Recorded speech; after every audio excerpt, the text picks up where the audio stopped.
impeccable.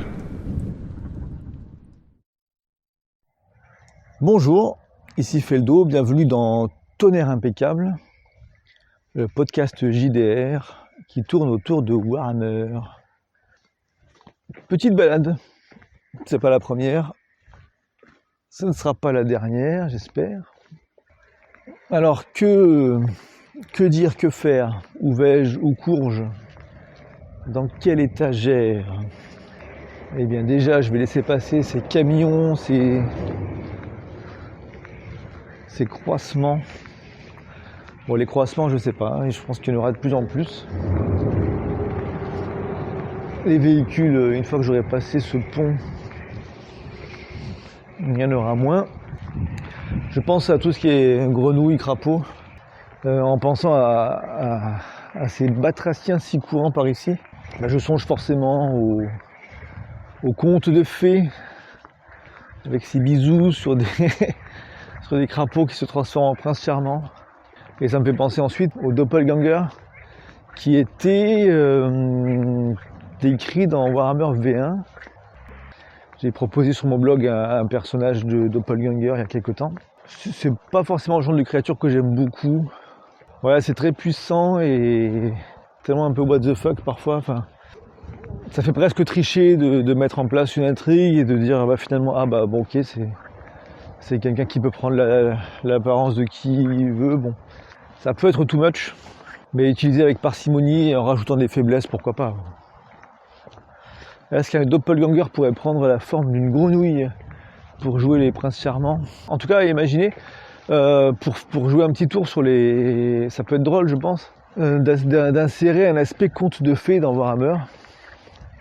Un scénario un peu vacances, quoi, entre deux scénarios un peu durs, ou en tout cas un peu classiques.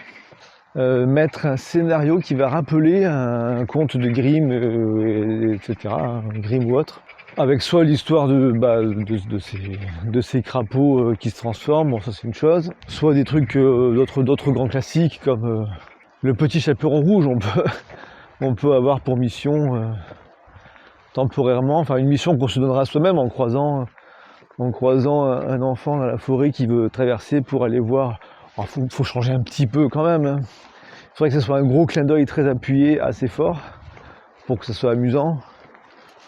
Mais bon, l'enfant irait voir une tante, un grand frère, je sais pas, on change un tout petit peu. Or, c'est une forêt où on sait qu'il y a justement des loups ou des gobelins ou je sais pas quoi, ce qui peut pousser les PJ à escorter la jeune enfant. Et là, soit il se passe pas grand chose. Bon, faut quand même qu'il y ait quelques petits teasings au milieu, des événements qui peuvent faire penser qui font un peu peur, etc. Et seulement à la fin, on joue sur la scène du conte, les grandes dents, etc. Mais en modifiant ça avec un autre type de créature. Ça peut être rigolo. Là, tout ça, je parle sur des scénars plutôt courts, hein. C'est des respirations entre deux autres choses. Ça peut même être une séquence dans une soirée qui prend une demi-heure, une heure et basta, quoi. Voire même 10 minutes, enfin, il y a plein de façons de l'intégrer. Donc éventuellement, je disais, je changeais la scène de fin, rappeler la scène de fin.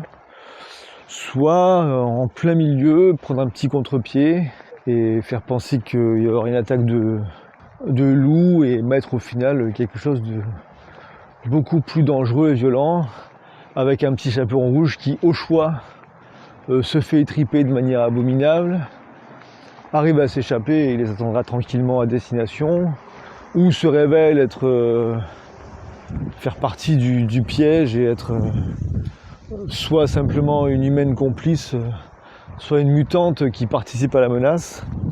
Il y a plein de variantes comme ça qu'on peut imaginer et qui vont torturer les PJ comme il faut, quoi. J'ai pris l'exemple du petit chaperon rouge. J'ai pas forcément beaucoup de contes en tête là, mais j'imagine qu'on peut en caler d'autres qui fonctionneraient à peu près aussi bien. Celui-ci me paraît quand même très adapté et très sympa. Mais est-ce que le chaboté... Après, l'avantage du petit chaperon rouge, c'est que ça se passe vraiment sur une unité de temps bien distincte, concrète, restreinte. Le chaboté, c'est sur une longue période, barbe bleue aussi.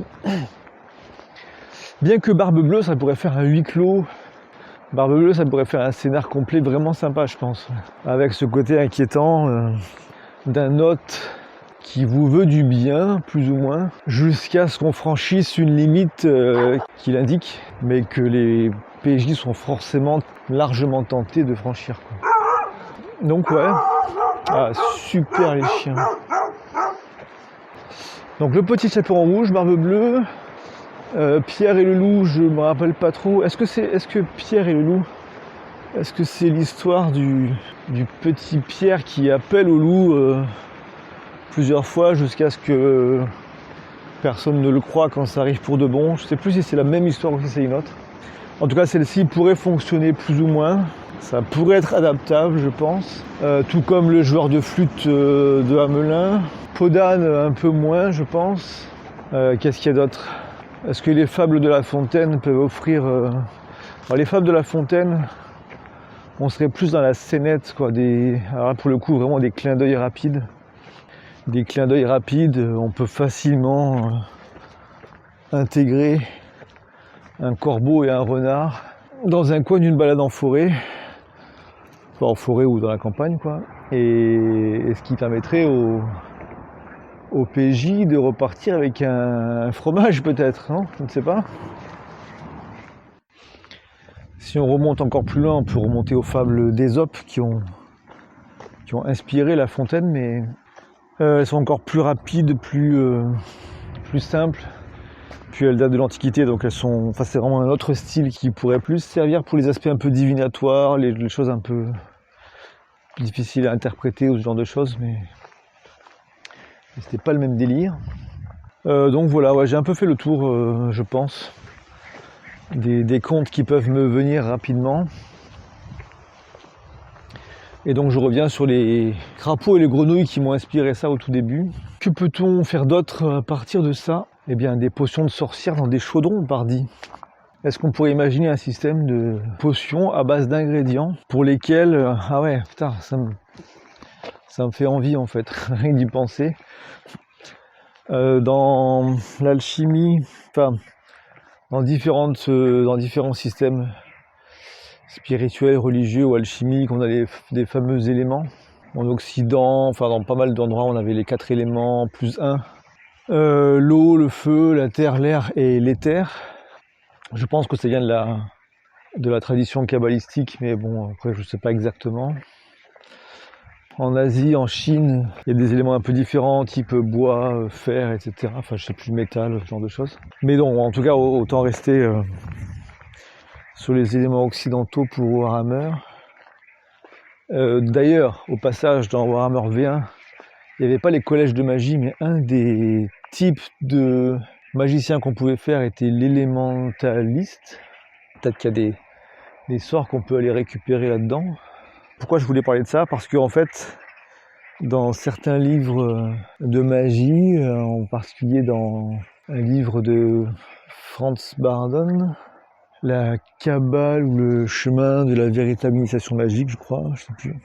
Il est question du fait que chaque chose, chaque objet aurait les différents, aurait un peu tous les éléments en lui, quoi. Donc en fait, ça veut dire que on pourrait faire des listes d'ingrédients qui auraient différentes propriétés et différentes jauges d'éléments. Et pour réussir une potion donnée, il faudrait en serait limité à un certain nombre d'ingrédients, parce que sinon c'est facile, on met 40 milliards de choses et on monte les jauges à fond. Soit on limite le nombre d'ingrédients, soit on fait en sorte que si on dépasse, si on a trop de feu dans ce qu'on fait, ou trop d'eau, trop d'éther, ça foire, ou ça donne autre chose qu'on n'avait pas imaginé. Donc on a éventuellement, voilà, soit ce truc à veiller de pas aller trop loin, soit un nombre d'ingrédients un peu limité, et en fait on fait une somme, genre je mets un crapaud, une plume de corbeau, du venin de serpent, et ça va mettre pour chaque objet, enfin pour chaque ingrédient, plus 2 points d'éléments éther, plus 8 points d'éléments eau, plus 4 d'éléments ceci. Chaque truc met un peu d'éléments, ou pas forcément de tout, hein, ça peut être plus 0 pour certains éléments sur un ingrédient, et puis il va en monter juste un, ou alors il va être plutôt équilibré, mettre un peu de tout. Ça, plus, faut pas qu'il y ait que ça, je pense. Hein. Faudrait qu'il y ait des mots-clés, un peu comme les atouts et les atouts d'armes, etc. Mais il pourrait y avoir pour chaque ingrédient des mots-clés, c'est-à-dire que certains ingrédients pourraient être liés à la mort, à la croissance, à la renaissance, ou pas. Hein. Ça peut être laissé dans le giron des éléments, je sais pas. Quoi qu'il en soit, avec tout ça, on pourrait faire une liste de recettes qui fonctionnent et qui sont un peu connues et éprouvées. Un peu comme dans des jeux comme dans Don't Starve, tout ça. Et avec, si possible, pour que ça soit un peu plus organique et que les gens qui jouent ce genre de personnage puissent se sentir libres d'explorer, ça serait même tout l'intérêt et tout le but, je pense. Il faudrait qu'il y ait quelques recettes données au début, mais qu'il y en ait beaucoup à découvrir ou à fabriquer plus tard. Il faudrait qu'en changeant un peu, on puisse trouver des variantes à certaines potions ou de nouveaux effets. Et par contre, tout ce qui est en dehors de ça, on pourrait imaginer ça comme une cartographie. C'est comme si on avait une carte géographique, quoi, où paf, il y a quelques lieux bien précis, bien connus, où on sait ce qu'il y a là, etc. Autour de ça, et dans certains îlots un peu isolés, on trouve d'autres choses intéressantes à découvrir. Et puis tout le reste, c'est-à-dire quand même, peut-être, je sais pas, je te un pourcentage comme ça, mais peut-être 80% de ce qu'on peut tenter. Ça donne un blougi-blouga pas génial qui servira tout au plus de soupe un peu nutritive, mais guère plus. Et voilà, je pense que ça peut être sympa. Ça peut être rattaché aux carrières de sorciers des campagnes, des taillis, tout ça. Là. Je sais pas si j'aurais l'envie tout de suite de faire une liste d'ingrédients. J'aime bien le principe, mais c'est quand même un certain boulot de faire ça correctement. Donc je suis pas forcément motivé pour partir là-dessus tout de suite. Si ça peut tenter quelqu'un, n'hésitez pas à faire de votre côté ou en collaboration. Mais moi voilà, je m'y lancerai pas tant que j'aurai pas un PJ qui me dira je veux jouer un sorcier ou une sorcière de ce type. À ce moment-là, c'est toujours forcément plus motivant quand on a des gens qui veulent jouer un tel rôle, hein, bien sûr. Et pour en revenir du coup à ces batraciens qui m'ont inspiré 2-3 petites choses, est-ce qu'il y a à nouveau... Ah bah oui, si. Les cuisses de grenouille. Qui dit cuisses de grenouille dit cuisine bretonnienne, bien sûr. Alors, les Bretoniens, j'en ai pas fait grand-chose pour l'instant. Dans une équipe que je faisais jouer à Aldorf, ils avaient croisé sur le marché des Bretoniens qui vendaient... c'était pas super original, hein, mais un Bretonien qui vendait du fromage, qui avait plein de fromages différents et tout. Ils sont pas partis à l'ouest, mais j'imaginais que pour que le voyage de ce marchand itinérant soit rentable, il fallait qu'il transporte des biens un peu denses, quoi. C'est-à-dire des fromages à pâte dure qui peuvent se vendre assez cher au kilo. Et ça fait partie des choses que je trouve intéressantes, les commerces, les échanges qui peuvent être faits de région à région. De là à proposer une campagne jouée par des fromagers, je sais pas, mais la cuisine bretonnienne en tout cas, ça me fait penser à cette zone qui ne me plaît pas énormément dans la mouture qu'elle a pris depuis la V2 avec ce côté arthurien. Je suis un peu moins fan de la version de la V1 qui était plus une sorte de... plus proche d'une renaissance, bon, ça faisait un peu le XVIIe siècle français si je m'abuse. Et en fait j'aimerais bien jouer une Bretonnie à cheval entre ces deux philosophies, à condition que des joueurs aillent un peu par là, mais j'imagine volontiers une guerre civile entre une vieille Bretonnie arthurienne en perte de puissance et qui se fait de plus en plus noyauter par des jeunes princes et nobles qui veulent moderniser le pays, développer une véritable artillerie et qui ont peur de l'Empire en fait. C'est ça qui serait la motivation principale. C'est-à-dire toute une nouvelle classe noble et bourgeoise qui a le sentiment que la Dame du Lac est tous ses bien gentils, mais que la nation va se faire tôt ou tard dévorée par l'Empire si elle ne se ressaisit pas au niveau de la modernité. Et ça pourrait être tout à fait l'occasion d'une guerre civile sanglante dans laquelle les PJ pourraient avoir un rôle déterminant, puisque même si dans Warhammer on est dans du gritty, du quotidien, c'est pas interdit quand même de laisser un peu de place épique de temps en temps. Enfin, ça se fait, hein, ça se fait régulièrement. Donc voilà. Pourquoi pas une équipe qui a un rôle décisif pendant une bataille décisive, ou pas forcément une bataille, mais ça peut être aussi des négociations, des opérations d'espionnage, etc. Le fait que les PJ puissent être des émissaires de l'Empire qui négocient une aide impériale auprès d'un des deux camps, bah, logiquement du coup plutôt pour le camp arthurien qui lui aurait encore confiance dans un certain statu quo, je ne sais quoi. Bon, ça, je vais pas trop m'attarder là-dessus, ça mériterait beaucoup de discussions rien que là-dessus. Pour la cuisine bretonnienne, donc je reviens là-dessus.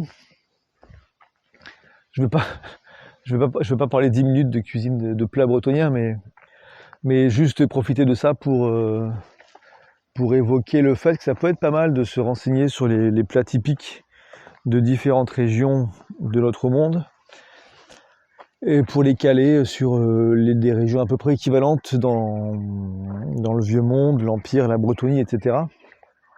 Alors en Allemagne, la gastronomie tourne pas mal autour de la charcuterie et de la bière, certes, mais on peut quand même bien sûr affiner, trouver des trucs sympas à rajouter par-ci par-là, et pareil côté Bretonie bien sûr, on est un peu plus familier de ça, mais on sait jamais tout ce qui se fait et ça peut être cool quoi. Donc une petite cartographie des spécialités régionales. C'est pas ça qui va changer à fond une campagne, mais ça peut donner de la couleur à des arrêts en auberge. Et ça peut générer, alors je vais parler un peu comme dans un Meuporg, mais ça peut générer des quêtes secondaires. Si on croise un cuisinier qui veut absolument un ingrédient particulier pour réussir une recette, parce que un banquet est prévu pour un VIP et qu'il faut absolument en mettre plein les mirettes et plein les papilles, ça peut être un petit à côté sympathique qui peut être l'occasion de faire une histoire un peu humoristique, ou pas humoristique du tout si on y intègre des problématiques de sabotage, de poison, etc. Mais bon, ça c'est... Là encore, je vais pas m'attarder là-dessus. Et en termes de cuisine, qu'est-ce qu'on peut encore imaginer les hobbits sont-ils tous cuistots? Alors oui, alors les clichés, il faut s'en alimenter, je pense. Et puis les dépasser parfois, quoi. C'est-à-dire que c'est cool quand de temps en temps on a des hobbits qui n'aiment pas forcément manger tout le temps et qui ne savent pas cuisiner. Mais ça ne marche et ça n'est intéressant que si... je dis hobbit, bon, vous préférez peut-être dire halfling, je sais pas, moi je préfère quand même le terme tolkienesque, même si je comprends qu'il n'apparaisse pas dans les livres de Warhammer. Donc je disais, si la plupart de ces hobbits ou halflings sont conformes un peu à ce qu'on imagine d'eux habituellement, bah, ceux qui sont hors normes seront plus marquants et sortiront du lot. Mais je pense que d'une manière générale, c'est intéressant de laisser un peu des clichés dans les différentes espèces qui peuplent le vieux monde, quitte à les estomper petit à petit. Ça peut être cool de les faire bien marquer au début, puis de rajouter de la nuance au fur et à mesure. Et parfois de mettre un personnage qui tranche complètement. Parce que c'est vrai que chez les humains, bon ça se retrouve beaucoup aussi en science-fiction. On a des humains super variés avec plein de sous-cultures, de religions, de façons de penser. Et puis boum, on a toute une espèce extraterrestre qui pense tout de la même façon, etc. Bon, c'est pas terrible quoi. Même dans un contexte de jeu, ça passait très bien dans les années 80, 90, mais maintenant, bon, on aspire en général à un peu plus de complexité quand même. Mais il y a un dosage à trouver. Ne pas jeter tous les clichés d'un coup, ça permet de garder un peu de saveur aussi, et de mettre des points de repère qui mettent tout le monde d'accord et qui permettent d'harmoniser un peu la table quand même, et qu'on ait à peu près le même univers en tête. Il y a d'ailleurs une carte d'Andilo récemment sur son blog Lowhammer, je crois, qui montrait les différentes régions de l'Empire, où du coup, même parmi les humains, là, ils mettaient des clichés. Chaque région avait son type particulier. Et à ce niveau-là aussi, c'est cool de s'en servir un peu et de s'en éloigner quand même régulièrement, quoi.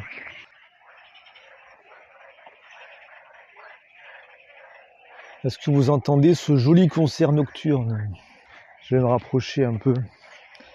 Voilà, je suis dans le noir, devant une pente qui est peut-être pas très... On va pas faire le mariole.